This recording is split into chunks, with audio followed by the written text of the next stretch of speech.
Here's a graph that shows something puzzling. We probably think that a neutron or proton has the same mass, no matter what type of nucleus it's inside. But if you're a proton who lives inside of hydrogen 1, your mass is this.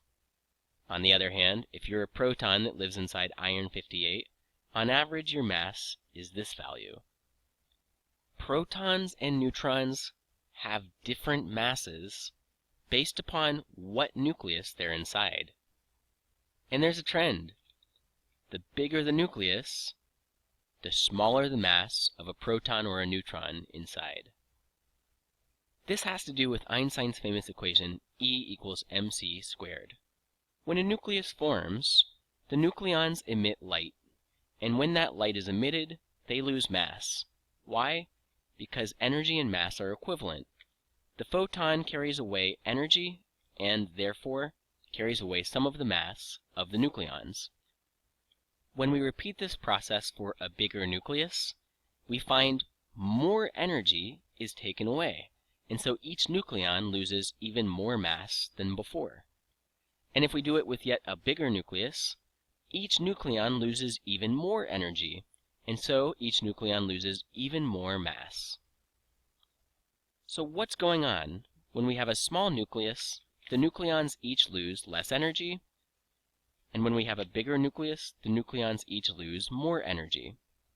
And we can name these nuclei. This one might be hydrogen 2, maybe this one is helium 3, and this one could be helium 4.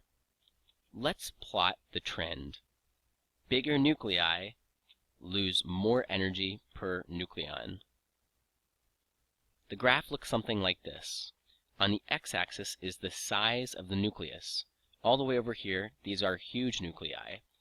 And on the y-axis is how much energy each nucleon loses, or in other words, the binding energy per nucleon.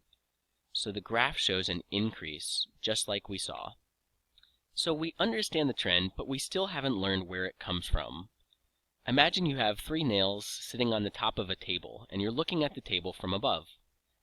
If you take 3 different magnets and put them on the table, then this nail will be attracted with a small force, this nail will be attracted with a bigger force, and this nail will be attracted with a huge force toward that big magnet. Bigger magnets produce more force. So when you let the nails go, this one accelerates kind of slowly, this one more quickly, and this one has huge acceleration. So which of the 3 nails has the most potential energy? Which has the least? You guessed it.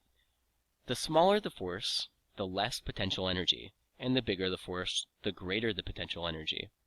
So this nail has more potential to speed up, for example. It turns out that nuclei are the same way. Let's take 3 different nuclei, and we're going to put near them nails, except they're not nails. We're going to put 3 different nucleons nearby. These nuclei act like magnets, but they don't pull with a magnetic force. They pull with the nuclear force. So the smaller the nucleus, the weaker that force, and the bigger the nucleus, the greater that nuclear force, because there's more nucleons pulling on this guy up here. So which of the 3 has the least potential energy? It's this one over here, because the force is weaker. It can't accelerate as much as this one over here, which is pulled much harder. So let's say that the weak one has 3 electron volts of potential energy, and the strongest one feels 7 electron volts of potential energy. When this nucleon joins the nucleus, it loses that potential energy and emits a photon. When this joins the nucleus, it loses more potential energy, and therefore it loses more mass. By the same reasoning, every one of these nucleons would have less mass, because every nucleon is being pulled by this giant magnet. By the same reasoning, every one of these nucleons is pulled toward a giant magnet, so every one of those would have less mass too. You might think if we take a massive, huge nucleus and we put a nucleon close by, does this huge nucleus act like a huge magnet that exerts a giant force? The answer is no. Remember that this could be a proton, and within the nucleus there are other protons. Each of those distant protons act acts against the nuclear force.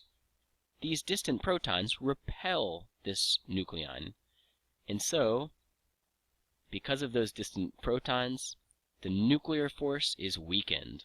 Our magnet is smaller, so to speak. So when we compare a massive nucleus to a medium-sized nucleus, in which case did the nucleons lose more energy?